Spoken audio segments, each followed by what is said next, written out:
দাস পদবিধারী ব্যক্তিদের বিরুদ্ধে কুন্তব্য করার জন্য জৈনিক ফয়জুল লস্করের বিরুদ্ধে শিলচর সদর থানায় মামলা করলেন কৈবর্ত উন্নয়ন পরিষদের সভাপতি সজল কান্তি দাস।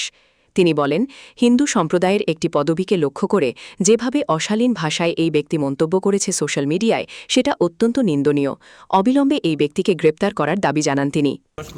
যার ভিডিও ভাইরাল হচ্ছে এবং অকথ্য ভাষায় হিন্দু ধর্মাবলম্বী মানুষের পদবি তুলে, হিন্দু বাঙালিদের পদবি তুলে সে বলছে বিদেশি, সে বলছে গালিগালাজ করছে অকথ্য ভাষায়, যে ভাষাগুলা শোনার মতো নয়।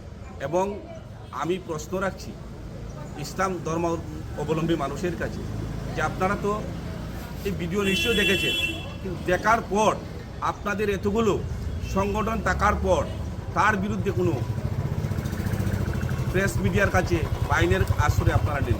আজ আমরা আশ্রয় নিয়েছি কারণ আমরা একটা জিনিস আতঙ্কিত, যে কোনো সময় বরাক উপত্যকায় অঘটন ঘটতে পারে।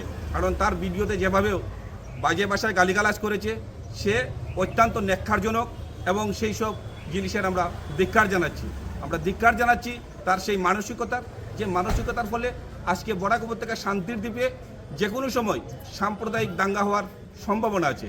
এবং আইনের কাছে আমরা দাবি রাখছি 24 ঘন্টার মধ্যে এই আসামিকে অ্যারেস্ট করে আইনের আওতায় এনে বিচারাধীন রাখার জন্য আমরা দাবি রাখছি।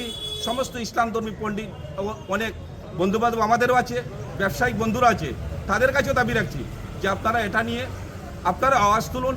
এবং সেই সব কুলাঙ্গার কোনো ধর্মের হতে পারে না, কোনো জাতির হতে পারে না, সে মানব জাতির কলঙ্ক এবং অত্যন্ত ন্যাক্কারজনক মানুষ। তাকে সমাজ থেকে তাড়ানো দরকার এবং সেই সব মনোবৃত্তি রাখা বরাক উপত্যকায় আমি মনে করি না। এবং সে সরকার নিয়ে কথা বলেছে, সরকার কি করছে, এইসব কথা অত্যন্ত দূষণীয় কথা।